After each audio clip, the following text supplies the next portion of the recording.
marilah kita panjatkan puji syukur kepada Allah Subhanahu wa taala, Tuhan yang Maha Esa, yang mana atas limpahan rahmat serta karunia-Nya sehingga kita semua pada pagi hari ini dalam keadaan sehat walafiat tanpa ada kekurangan satu apapun.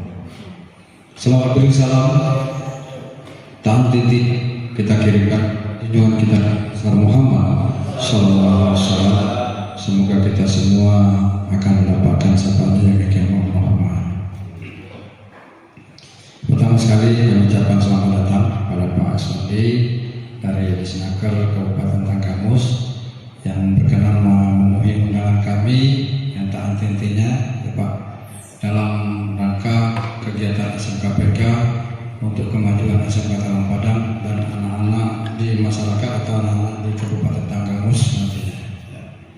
Jadi dalam kesempatan ini ya, selain kegiatan SMKPK Pak, seperti kegiatan dari Disnaker, ya ini sebenarnya kami sangat mengharapkan bantuan kerjasama yang terus-menerus ini untuk SMK Talang Padang, khususnya untuk alumni atau tamatan atau yang kelas 12, karena kami yakin informasi-informasi itu khususnya untuk anak-anak kita yang berada di Kabupaten Tanggamus itu yang pasnya itu adalah dari Disnaker Kabupaten Tanggamus. Nah, perlu juga yang kami sampaikan Pak, tahun ini kami mendapat kesempatan itu untuk persiapan magang siswa ke Jepang. Ya. Jadi mestinya kami mendapatkan informasi dari Disnaker ini, LPK mana yang tepat untuk kita di Kabupaten Tanggamus yang sudah diakui oleh Disnaker, yang sudah diakui oleh pemerintah. Ya. Jadi kemarin kami bingung juga mencari mana yang tepat. Akhirnya kami ketemu LPK Kawamata yang ada di Metro. Ya. Padahal kami yakin Disnaker Kabupaten Tanggamus punya referensi LPK yang sudah diakui ya, oleh Disnaker untuk tempat penitipan anak belajar bahasa dan budaya Jepang ataupun negara lain ya. Yang insya Allah kalau mereka berhasil nanti akan mengikuti magang ke Jepang. Sebenarnya selain ke Jepang banyak, ada ke Jerman, ada ke Korea ya. Cuman kemarin ya ketua tim Bu Aulia pilih yang ke Jepang karena katanya persyaratannya nggak berapa sulit dan memang anak-anak SMK banyak diminta untuk magang. Jadi mudah-mudahan, jadi Pak, sudah selesai kami ikuti pelatihan persiapan magang itu, bahasa dan budaya. Tapi pengumumannya belum tahu boleh yang lulus belum. Ya, mudah-mudahan kalau mereka lulus nanti Pak, karena mereka kemarin terakhir dites langsung dari pihak perusahaan. Ya, nanti kalau dinyatakan lulus, ya, nanti kapan? Ya. Tapi kita baru kerjasama di bidang garmen tekstil kemarin. Padahal banyak itu, ada pertukangan, ada perbengkelan. Artinya mudah-mudahan anak Tanggamus asli yang kita kirim ini kalau mereka lulus nanti mereka punya keterampilan dan insya Allah pulang ke Indonesia ya, pulang ke daerah nanti mereka bisa buka usaha. Ya, artinya bisa membuka peluang kerja. Bukan hanya bekerja dengan pemerintah gitu. Karena kalau saya perhatikan Pak, dealer mobil Sumber Jeki yang pernah saya udah Talang Padang itu alumni magang ke Jepang. Dealer Honda yang ada di Bisting itu alumni magang ke Jepang.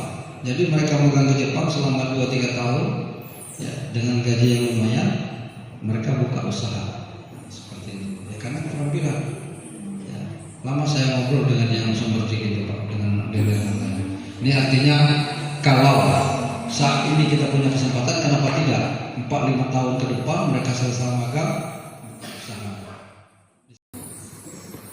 Jadi bicara tentang BKK atau bursa kerja khusus itu merupakan suatu unit yang ada di dalam SMK, Sekolah Menengah Kejuruan.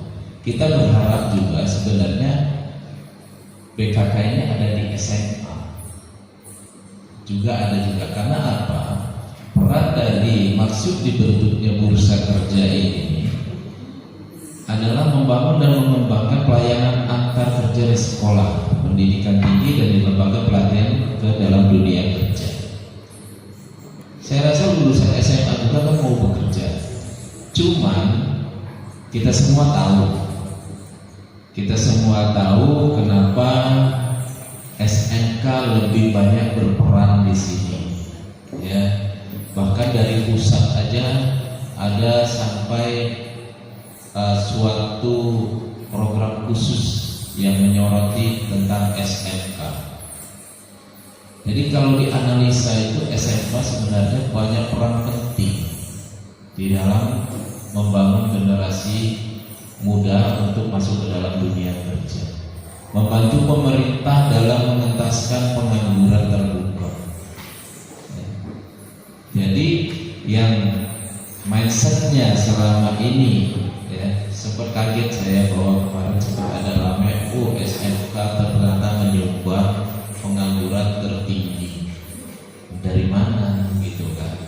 Selama saya bergabung di Dinas Tenaga Kerja sejak tahun 2021 awal sampai sekarang, saya sudah banyak pengalaman bahwa kenal SMK itu ternyata sebagai garda terdepan untuk menciptakan generasi muda yang potensinya bisa diasah, bisa diasuh untuk terjun ke dunia kerja. Ya, apalagi digali lebih dalam lagi bahwa kita bukan hanya istilahnya memberikan suatu materi pembelajaran secara tidak mengenal praktek. Hampir rata-rata SMK itu mempunyai kejuruan ataupun jurusan yang memang siap untuk dipakai di lapangan, di masyarakat. Sedangkan kalau kita lihat SMA, ya, itu harus lebih cenderung untuk ke dunia perguruan tinggi, lebih ke arah sana. Bukan berarti SMK tidak bisa. Dulu iya wacananya STM dulu ya. Dulu kalau STM itu nggak bisa kuliah, hanya beberapa perguruan tinggi yang bisa menerima alumni STM. Saya jujur aja dulu juga mau masuk STM, cuman karena orang tua kuat maunya saya selesai sekolah harus kuliah, ada wacana itu bahwa STM tidak bisa melanjutkan kuliah, sehingga saya dimasukkan ke SMA. Udah itu dulu konotasinya negatif, anak STM di mana-mana tawuran, tiap hari tawuran, itu STM, ya. Nah, akhirnya beralih menjadi sekolah menengah kejuruan. Sekolah menengah kejuruan setelah saya memahami ini, setiap orang tua yang berkonsultasi, gini-gini juga saudara ibu-ibu bapak-bapak ini sering ada yang konsultasi, anak saya ini bagusnya dimasukkan kemana, ya. Untuk istilahnya nanti setelah lulus SMP, saya arahkan mereka ke SMK. Kenapa? Saya kasih punya wacana, punya alasan. Bukan saya melemahkan SMK, tidak. Tinggal istilahnya kalau itu sekarang anak ibu maunya kemana arahnya. Kalau mereka masih bingung, saya kasih gambaran SMK itu. Kalau anak itu apalagi mempunyai suatu keahlian otodidak, itu lebih pas. Jadi kalau udah dia otodidak, digali di sini, diasah di sini, insya Allah udah siap tempur. Ya. Kemudian di sini juga banyak kita berhubungan dengan ya, dunia industri, dunia usaha. Jadi wawasan kita benar-benar terbuka. Jadi yang tidak terpikirkan bahwa kita hanya menjadi suatu pekerjaan itu hanya pekerjaan seorang menjadi pegawai negeri. Tapi sekarang dengan situasi yang seperti ini, peluang-peluang itu semakin sempit, peluang-peluang itu semakin sulit. Saudara-saudara kita yang saat ini masih berstatus honor aja masih berharap banyak untuk diangkat, belum tercapai. Apalagi kalau dia sampai ke luar negeri, misalkan direkrut oleh perusahaan, kita tak tahu kan. Kita di sini dari Hatsu misalkan kita ada MOU-nya kita ternyata dibutuhkan beberapa tenaga kerja. Salah satunya itu tadi pemagangan ke Jepang. Tidak menutup kemungkinan pemagangan ke Jepang ini kan dia bertahap. Awalnya itu kan 3 tahun pertama, ya kan? 3 tahun pertama, ya. 1 tahun itu kan nanti dianalisa lagi, apakah dia ini mampu atau tidak. Kalau dia dianggap mampu, dia lanjut ke kontrak 2 tahun sampai dengan 3 tahun berikutnya. Kalau ternyata dia bagus, tidak menutup kemungkinan bisa sampai 5 tahun. Nah, itu adalah program dari pemerintah dengan negara Jepang.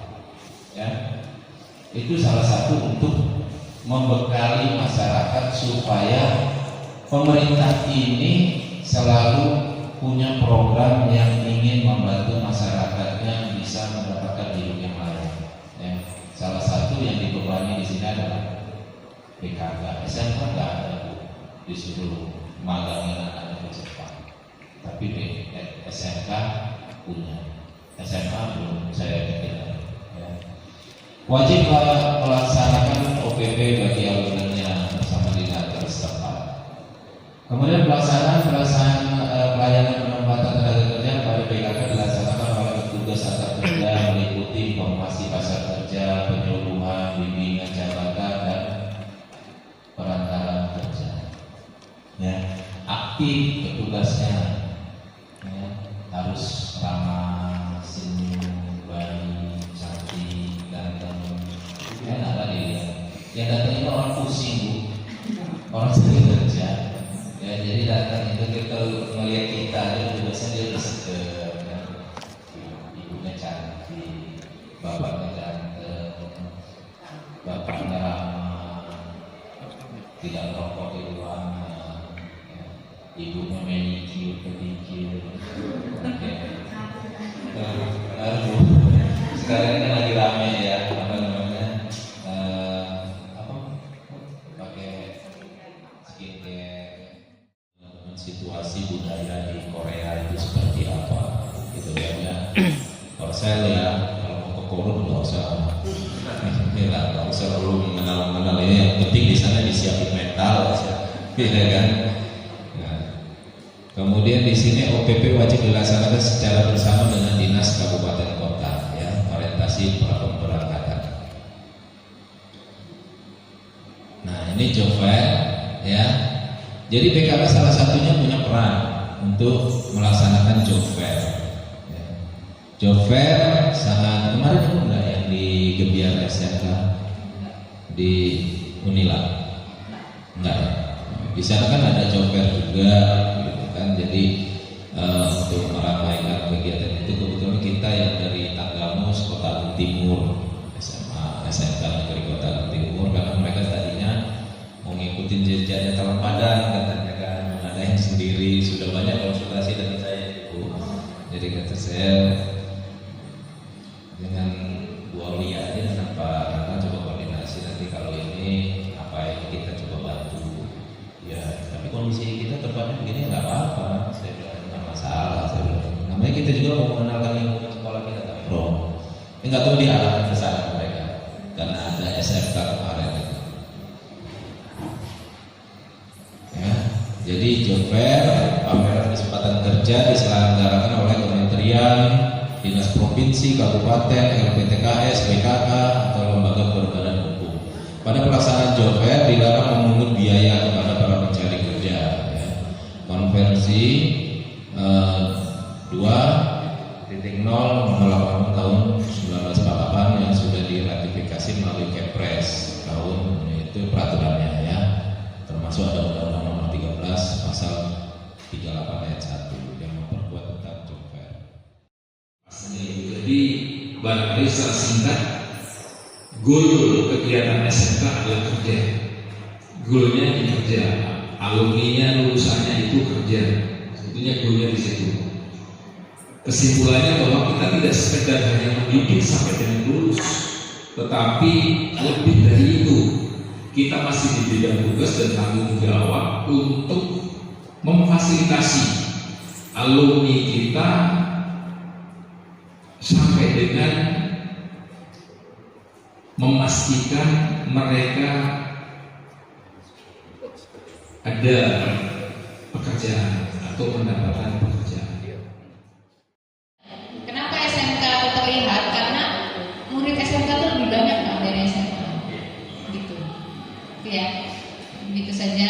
Terima kasih sekali lagi. Kalau misalnya kami ada perlu Pak ya, nanti ini bisa bagi Pak Isyari langsung. Ya. Siap Pak. Terima kasih. Assalamualaikum warahmatullahi wabarakatuh.